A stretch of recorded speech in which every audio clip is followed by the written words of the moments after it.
Hello and welcome to you all in the Pathya Career classes. From today, we are starting our series of lecture on the defense and security of India. So, in the defense and security of India, the very first topic we are taking is the Indian Army. So, we will see what is Indian Army और Indian Army में rank structure कैसे होते हैं, ठीक है। साथ ही साथ हम देखेंगे मिनिस्ट्री ऑफ डिफेंस का क्या रोल होता है आर्म फोर्सेस में। So let's start the lecture. So the Indian Armed Forces are the military forces of India. So Indian Armed Forces basically क्या है? Military forces है इंडिया की, ठीक है।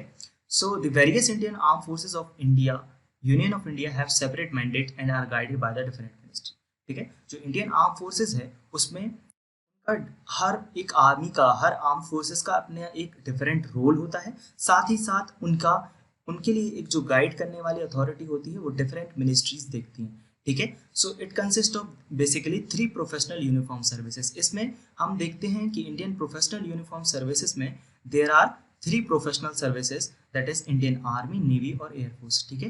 क्या कितनी होती हैं? 3 बेसिकली होती हैं, ठीक है। और इनको सपोर्ट करने वाली अथॉरिटी कौन कौन सी होती है इंडियन आर्म फोर्सेस में? वो होती है Indian coast guard, paramilitary organisations, Assam rifles, frontier force. और ये सारी जो अथॉरिटी होती हैं बेसिकली इनका काम होता है कि सपोर्ट सिस्टम प्रोवाइड करना इन तीनों बेसिक फोर्सेस के लिए। So what is Indian coast guard और paramilitary forces we will see in further lecture. पर आप बेसिकली देखें कि ये जो होती हैं ये प्रोफेशनल यूनिफॉर्म सर्विसेज के लिए जो इंडियन कोस्ट गार्ड या पैरामिलिट्री, ये सारे सपोर्टेड मैंडेट प्रोवाइड कराते हैं, ठीक है। So India also have some dedicated special forces with which each security as well as specialized security forces like anti-terrorism, warfare and VIP protection। इसका मतलब ये जो इंडियन आर्मी में देखिए, इंडियन आर्म फोर्सेस में डेडिकेटेड फोर्सेस भी होती हैं, कुछ स्पेशल फोर्सेस भी होती हैं, साथ ही साथ सिक्योरिटी फोर्सेस भी होती हैं जो कि एक स्पेशलाइज्ड सेक्शन में काम करती हैं, जैसे कि एंटी टेररिज्म, वारफेयर या फिर वीआईपी प्रोटेक्शन। मतलब टेररिज्म से लड़ने के लिए, एक्सटर्नल वार आ गया तो उससे लड़ने के लिए, साथ ही साथ वीआईपी प्रोटेक्शन, मतलब कि जैसे कोई वेल नोन पर्सनैलिटी है तो उसके लिए वीआईपी प्रोटेक्शन देने के लिए भी ये जो डेडिकेटेड फोर्सेस हैं ये काम करती हैं, ठीक है। VIP protection means the prime minister of India, the CM, chief minister and so on, ठीक है। तो इन सारी लोगों की प्रोटेक्शन के लिए जो काम करते हैं वो डेडिकेटेड स्पेशल फोर्सेस होती हैं, ठीक है। साथ ही साथ एंटी टेररिज्म या फिर डिफरेंट एक्टिविटीज से लड़ने के लिए भी ये काम करती हैं, ठीक है। For example the para SF which is special wing, ये मैं आपको बाद में समझाऊंगा।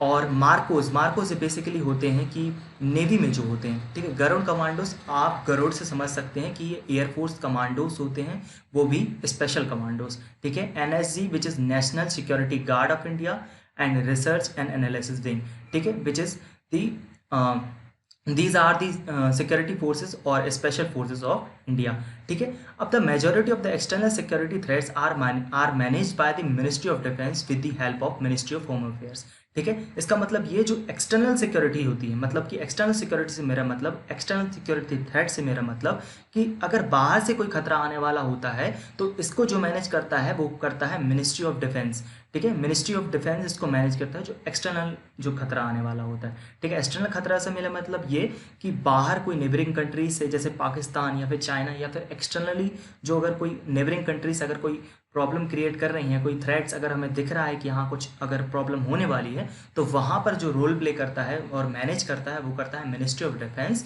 और किसकी हेल्प लेते हुए? मिनिस्ट्री ऑफ होम अफेयर्स की हेल्प लेते हुए मिनिस्ट्री ऑफ डिफेंस काम करता है, ठीक है।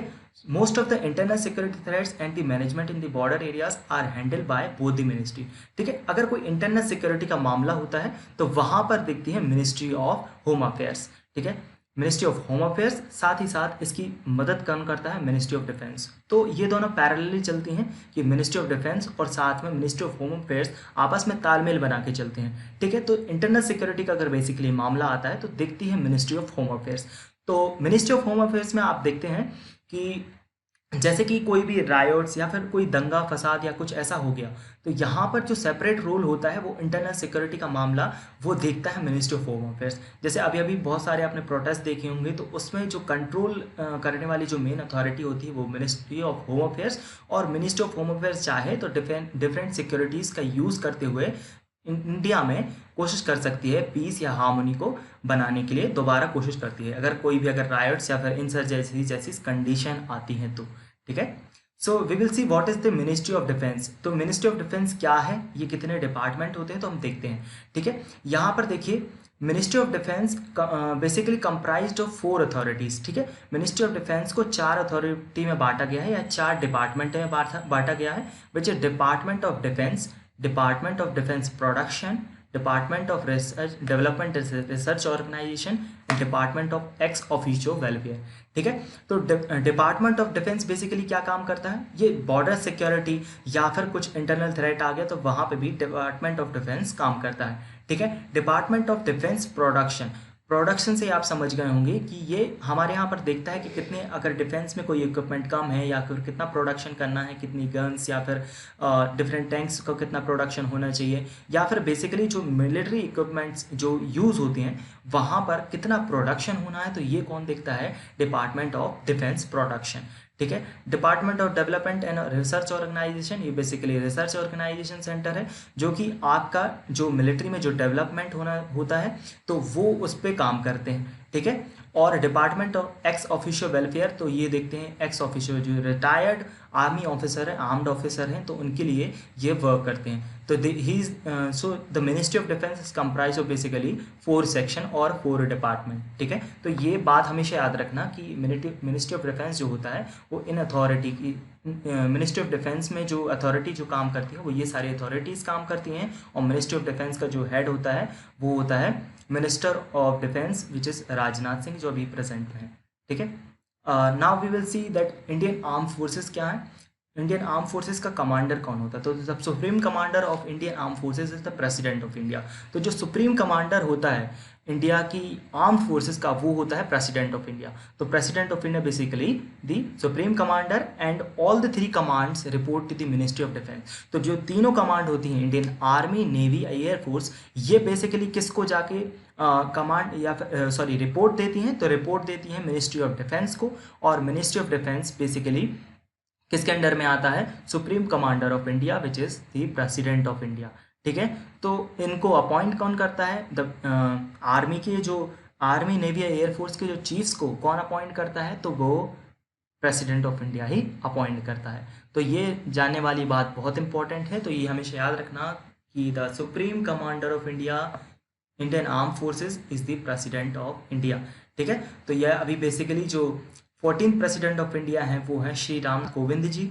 ठीक है, यहाँ पर मैंने इनकी कुछ जो प्रेसिडेंट की कुछ वो होती हैं नेशनल इमरजेंसीज या प्रेसिडेंट रूल के कुछ आर्टिकल होते हैं वो यहाँ पर मैंने मेंशन किए हुए हैं कि जब नेशनल सिक्योरिटी आती है तो वो किस आर्टिकल से रिलेटेड होती है, वो आर्टिकल 352 से रिलेटेड होती है। President rule is related to 356 and 365। याद करना बहुत ज़रूरी है क्योंकि कई बार CDS में पूछ लेते हैं what are the article is this article is related to with home. ठीक है, किसके साथ में ये आर्टिकल रिलेट करता है या किस से रिलेट करता है, तो ये आप आर्टिकल जानना ज़रूरी है। वैसे तो मैं पॉलिटी जब अब पढ़ाऊँगा तो वहाँ पर मैं सेपरेट बताऊँगा कि पूरा कवर करूँगा, तो उसमें लक्ष्मीकांत में कवर करूँगा तो वहाँ पर आपको बहुत अच्छे से क्लियर हो जाएगा। लेकिन बेसिकली आप यहाँ पर जानें कि जो आर्टिकल डिफरेंट होते हैं प्रेसिडेंट ऑफ इंडिया की पावर के लिए, तो वो नेशनल इमरजेंसी, प्रेसिडेंट रूल या फाइनेंशियल इमरजेंसी, तो ये सारे आर्टिकल होते हैं। Article 352 for national emergency, article 356 and 65 for the president rule, and financial emergency जब होती है तो आर्टिकल 360। यहाँ अभी तक एक ही बार फाइनेंशियल इमरजेंसी लगी हुई है, वो मैं आपको बाद में बताऊंगा कि फाइनेंशियल इमरजेंसी कैसे लगती है, नेशनल इमरजेंसी कैसे लगती है, प्रेसिडेंट रूल कैसे लगता है। ठीक है, तो अभी हम पढ़ते हैं आगे द इंडियन आर्मी। जो हमारा बेसिक फोकस होने वाला है आज वो इंडियन आर्मी पे होने वाला है। तो Indian army is basically the थल सेना in is the land based component of armed forces. ठीक है, तो आर्म्ड फोर्सेस में जो थल सेना कहलाती है वो हमारी कहलाती है Indian army. So Indian army is also called the थल सेना which is land component of the arm forces. ठीक है, जो आर्म फोर्सेस में 3 कंपोनेंट बताए गए, navy is basically related to जल, ठीक है, और वायु के लिए एयरफोर्स। ठीक है, तो ये 3 बेसिकली आर्म फोर्सेस हैं। तो यहाँ पर हेडक्वार्टर दिल्ली इसका कहाँ पर सिचुएटेड है इंडियन आर्मी का, तो ये हेडक्वार्टर न्यू दिल्ली में सिचुएटेड है। इंडियन आर्मी का मोटो क्या है, ठीक है, मोटो होता है कि द सर्विस बिफोर सेल्फ मतलब खुद से पहले service. So service before self is the motto of the Indian army. कई बार ये क्वेश्चन पूछ लिया जाता है, what is the role of Indian army, navy या एयरफोर्स, या इनका बैटल क्राई क्या होता है। तो भारत माता की जय is the battle cry of the Indian army.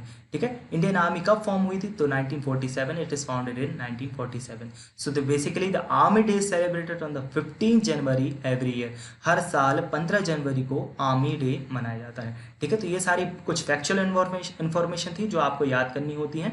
ठीक है, फिर यहाँ पर बेसिकली साइन क्या होता है इंडियन आर्मी का? तो इंडियन आर्मी का साइन होता है 2 स्वॉर्ड विद 1 अशोक स्तंभ। ठीक है, पीछे रेड बैकग्राउंड होता है। तो बेसिकली इसके कलर्स क्या क्या दिखते हैं आपको? Red, yellow and black. 3 colour होते हैं इंडियन आर्मी के, रेड, ब्लैक और येलो। ठीक है, साथ ही साथ इसमें कौन कौन से 2 सिंबल है यहाँ पर? एक तो होता है स्वार्ड, क्रॉस में होता है जो ऐसा, और साथ ही साथ 1 अशोक स्तंभ। ठीक है, तो ये बेसिकली फैक्चुअल इन्फॉर्मेशन थी। अब हम बात करेंगे who is the commandant by. तो इंडियन आर्मी को कमांड कौन देता है? तो चीफ ऑफ आर्मी स्टाफ। ठीक है, chief of army staff command देता है इंडियन आर्मी को। चीफ ऑफ एयरफोर्स अलग होता है, चीफ ऑफ नेवी अलग होता है। तो अभी हम बेसिकली बात कर रहे हैं चीफ ऑफ आर्मी स्टाफ, तो इसको हम क्या बोल देते हैं इन शॉर्ट? कोर्स। ठीक है, he is on the rank of general. ठीक है, जो चीफ ऑफ आर्मी स्टाफ होता है वो किस रैंक पे होता है? जनरल की रैंक पे होता है, जो सबसे अपर अथॉरिटी होती है किसी भी आर्मी में। ठीक है, आप जब आप इंडियन आर्मी में सिलेक्टेड होते हैं एज अ ऑफिसर, तो आपको लेफ्टिनेंट की पोस्ट दी जाती है। लेकिन कुछ ही लोगों को ये जनरल की पोस्ट दी आ जाती है, क्योंकि अगर एक्स्ट्रा ऑर्डिनरी परफॉर्मेंस करते हैं इंडियन आर्मी में तो यहाँ पर रैंक ऑफ जनरल उनको मिलती है। ठीक है, सो ये बहुत इंपॉर्टेंट पॉइंट है कि the commanded by so the basically the Indian army is commanded by the chief of army staff and the rank of he is at the rank of general. ठीक है, वो किस रैंक पे होता है? General की रैंक पे होता है। Indian army is the second largest active army in the world. तो इंडियन आर्मी जो है वो सेकंड लार्जेस्ट आर्मी है पूरे वर्ल्ड में। लेकिन हम बात किसकी कर रहे हैं? Active army. ठीक है, एक्टिव आर्मी है मतलब सारे के सारे एक्टिव पार्टिसिपेंट्स हैं। ठीक है, और फिर जो हमारे यहाँ के जनरल हैं अभी रैंक ऑफ जनरल पे हैं वो हैं मनोज मुकुंद नरवाने। इन करंट ये हैं हमारे यहाँ के जनरल ऑफ इंडियन आर्मी और चीफ ऑफ आर्मी स्टाफ। ठीक है, फिर बेसिकली इनका जो बैच होता है, सिंबल होता है, वो शोल्डर पे होता है, और बैच से आप इनकी रैंक पता कर सकते हैं कि what is the rank of, मतलब जनरल की रैंक में क्या क्या उसमें होता है। ठीक है, तो बैच में आप देखेंगे कि स्वार्ड प्लस एक स्टार होगा और साथ में एक अशोक स्तंभ। तो ये तीनों आपको कहीं दिख जाए तो आप समझ जाना कि ये जो पर्टिकुलर पर्सन है he is of the rank of general, ये जनरल की रैंक पे है। ठीक है, तो ये बेसिकली बात थी इंडियन आर्मी। और the mission of Indian army is to guarantee the national security and protected sovereignty, territorial integrity and to make harmony and peace in India from the external aggression and intimidation. इसका मतलब ये कि Indian army का mission क्या है? ये national security को guard करना या प्रोटेक्ट करना, सोवरेनिटी और टेरिटरी के अंदर इंटीग्रिटी मतलब इंटीग्रिटी बनाए रखना, आपस में तालमेल बनाए रखना। ठीक है, क्योंकि मिनिस्ट्री ऑफ डिफेंस और मिनिस्ट्री ऑफ होम अफेयर साथ में अपने तालमेल बना कर रखते हैं, तभी एक कंट्री रन करती है। ठीक है, तो यहाँ पर आप देखते हैं to make harmony and peace in India. ठीक है, हार्मनी और पीस का माहौल बनाकर रखना, और साथ ही साथ जो एक्सटर्नल एग्रेशन मतलब मैंने आपको बताया था जो बाहर से एग्रेशन या फिर बाहर से एक्सटर्नल थ्रेट से कोई खतरा होता है तो उससे हमें कौन प्रोटेक्ट करता है? तो प्रोटेक्ट करती है इंडियन आर्मी। ठीक है, बेसिकली इंडियन आर्मी का काम सिर्फ प्रोटेक्ट करना नहीं, कुछ ह्यूमैनिटेरियन सपोर्ट करना भी किसी नेशन को होता है। ह्यूमैनिटेरियन सपोर्ट का मतलब कि एड टू कॉमन पीपल्स। इसका मतलब ये है कि कई बार क्या होता है कि नेचुरल डिजास्टर या कुछ ऐसी कंडीशंस आती हैं, अनएक्सपेक्टेड टाइम आता है जो अभी एट प्रेजेंट चल रहा है, कोरोना या फिर कोविड-19 का जो अभी एक सीन चल रहा है, तो वहाँ पर क्या प्रॉब्लम हो रही है कि जो भी प्रॉब्लम है तो उससे लड़ने का काम कौन कर रहा है? बेसिकली तो इंडियन आर्मी सामने आती है। ठीक है, इंडियन आर्मी स्पेशल फोर्सेस या फिर सारी जो इंडियन आर्मी है वो यहाँ पर काम करती है। ठीक है, तो ह्यूमैनिटेरियन सपोर्ट प्रोवाइड करना भी इंडियन आर्मी का एक काम है। ठीक है, कहाँ से? नेचुरल डिजास्टर या फिर अनएक्सपेक्टेड टाइम। आप देखते हैं कि कई बार क्या होता है कि कई बार बोरवेल में अगर कोई गिर गया या फिर कोई जैसे डिजास्टर्स कंडीशन आई उत्तराखंड में जैसे आई थी, तो वहाँ पर फ्लड की कंडीशन, वहाँ पर जो प्रॉब्लम है उसको कौन सॉल्व करता है? आके इंडियन आर्मी ही आके सॉल्व करती है। ठीक है। So the parachute regiment special forces are also called the पैरासब, ठीक है। सो एक स्पेशल टाइप की फोर्सेस मैं आपको बताना चाहूँगा कि पैराशूट रेजिमेंट जो होती है वो स्पेशल फोर्स होती है, पैरासब कहलाती है जो, ठीक है। ये कुछ स्पेशल टास्क करने के लिए ये जो ऑफिसर्स होते हैं वो ट्रेंड करे जाते हैं, ठीक है। तो पैराशूट रेजिमेंट को कुछ लोग गलत तरीके से ले लेते हैं कि parachute regiment is the paramilitary forces of India, but paramilitary forces is something different and parachute regiment और स्पेशल फोर्सेस और पैरासब इज समथिंग डिफरेंट। जो पैरासब होता है वो डिफरेंट होता है पैरामिलिट्री से, ठीक है। तो पैराशूट रेजिमेंट, आपको इसका मतलब समझें कि पैराशूट रेजिमेंट का मतलब कि ये पैरा जंप लगाने के लिए माहिर होते हैं, पैरा एसएफ के कमांडोज, ठीक है। सो ये आपको कहाँ देखने को मिलेंगे, एक्चुअली ये फ्रंट लाइन पे आकर काम करते हैं। जब अगर कोई भी ऐसी कंडीशन होती है, ये लोगों के सामने ना आके कुछ इस स्पेशल टास्क करते हैं। जैसे कि आपने देखा होगा उरी हमले के बाद यहाँ पर एक स्ट्राइक की गई थी, तो उस स्ट्राइक में जो कमांडोज जो थे वो थे हमारे बेसिकली पैरा एसएफ के कमांडोज, ठीक है। आपने ये मूवी भी देखी होगी, विकी कौशल की बड़ी प्यारी सी मूवी थी उरी, ठीक है। इसमें सारे अच्छे से इमोशंस बताए हैं कि उस टाइम पे कैसी सिचुएशन चल रही थी। लेकिन ये जो एसएफ आपने कमांडोज उसमें देखे होंगे, उस मूवी में आपने देखा होगा कि एक मरून कलर की कैप पहने हुए होते हैं, साथ ही साथ इनकी शोल्डर पे कुछ साइन होता है विच इज उसमें जहाँ लिखा होता है पैरा स्पेशल फोर्सेस, ठीक है। और इनका जो बैच होता है वो होता है बलिदान बैच, ठीक है। तो ये बेसिकली बात थी पैराशूट रेजिमेंट के बारे में, ठीक है। अब यहाँ पर आर्मी की कुछ कमांड है, ठीक है, number of commands in Indian army. तो ये आपको याद करना होता है क्योंकि कई बार पूछ लेते हैं how many types of command are there in Indian army. तो ये सीधा सीधा क्वेश्चन इंटरव्यूअर आपसे पूछ सकता है। अगर आप सीडीएस को क्रैक करके आगे जाते हैं तो वहाँ पे व्यूअर आपसे सीधे सीधे सवाल कर सकता है कि इंडियन आर्मी में कितने कमांड हैं। तो आपको ये पता होना चाहिए कि वेस्टर्न ईस्टर्न, ठीक है, ईस्ट वेस्ट नॉर्थ साउथ से आप याद रख सकते हैं, east west north and south, ठीक है। तो चंदीमर in western commands, eastern command in Udhampur, northern commands in Kolkata, southern commands in Pune, ठीक है। Central command is in Lucknow. अब सबसे इंपॉर्टेंट जो आता है army training command is situated in Shimla, ठीक है। फिर south western command is situated in Jaipur, ठीक है। तो ये सारी कमांड्स है इंडियन आर्मी के। अब हम बात करते हैं रैंक स्ट्रक्चर कैसे होती है इंडियन आर्मी में, ठीक है। तो रैंक स्ट्रक्चर कुछ ऐसे होती है कि सबसे पहले आप जब एग्ज़ाम क्रैक करेंगे तो एग्ज़ाम क्रैक करने के बाद जो आप सबसे पहले जिस पोस्ट पे जाएंगे वो होती है लेफ्टिनेंट की post, then captain, major, colonel, lieutenant colonel, then colonel, brigadier, major general, lieutenant general, then general, ठीक है। तो ये सारी पोस्ट होती है। तो लेफ्टिनेंट में आपको यहाँ पर जो आपका बैच होगा वो क्या होगा, उसमें 2 स्टार्स होंगे, ठीक है। उसके बाद जब आप कैप्टन की पोस्ट पर जाएंगे, कुछ साल के बाद आपका प्रमोशन होता है आपके एक्स्ट्राऑर्डिनरी परफॉर्मेंस को देखते हुए। तो प्रमोशन के बाद आपको बना दिया जाता है कैप्टन। तो आप जब कैप्टन बनते हैं तो आपके शोल्डर पे जो बैजेस होते हैं वो उसमें होते हैं 3 स्टार। फिर जैसे ही आप मेजर की पोस्ट पे आते हैं तो आपके पास होता है एक अशोक स्तंभ, और फिर उसके बाद जब आप कर्नल बनते हैं तो यहाँ पर 1 अशोक स्तंभ प्लस स्टार, फिर ब्रिगेडियर के लिए ये, फिर ऐसे ऐसे करते हुए यहाँ पर बात आती है कि जनरल, मैंने आपको बताया कि जनरल के पास क्या होता है, एक 1 स्वार्ड, साथ में एक स्टार और उसी के साथ साथ एक अशोक स्तंभ, ठीक है। तो ये थी रैंक स्ट्रक्चर। सबसे पहले lieutenant, captain, major, colonel, lieutenant colonel, colonel, brigadier, major general, lieutenant general, then general. तो ये आप क्यों याद करना होता है कि कई बार ये भी क्वेश्चन इंपॉर्टेंट पूछ लेते हैं, कई बार इंटरव्यू में भी पूछ लेते हैं और कई बार इससे क्वेश्चन भी बनता है, ठीक है। तो ये आपको ज़रूर एक सीक्वेंस में याद करना होता है, ठीक है। सीक्वेंस याद करने के साथ में क्या करिए आप कि इंडियन आर्मी और उस इंडियन आर्मी, एयरफोर्स और नेवी तीनों के आप साथ में याद कीजिए, और साथ में याद करने के बाद उनकी कंपैरिजन कीजिए कि लेफ्टिनेंट यहाँ अगर नेवी में होता है तो उसकी क्या पोस्ट होती है, अगर यही पर्सन अगर एयरफोर्स में होता है तो उसकी क्या रैंक होती है, ठीक है। तो ये रैंक स्ट्रक्चर आप कंपैरिजन करके पढ़े तो ज़्यादा अच्छा होगा। तो एक कंपैरिजन आप मैं वीडियो बनाऊँगा, एक सिंपली वो होगी rank structure of Indian army और कितने कितने सालों के बाद आपको वो पोस्ट मिलती है।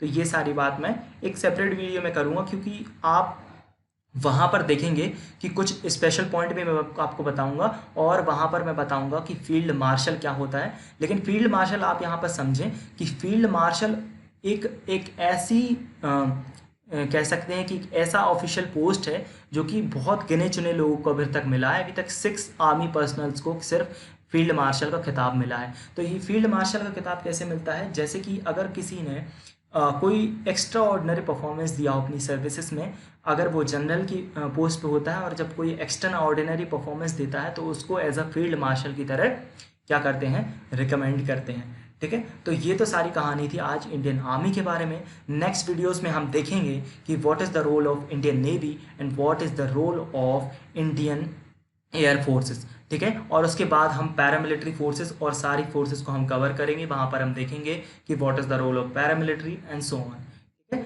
तो if you like the video so please share and comment on the video.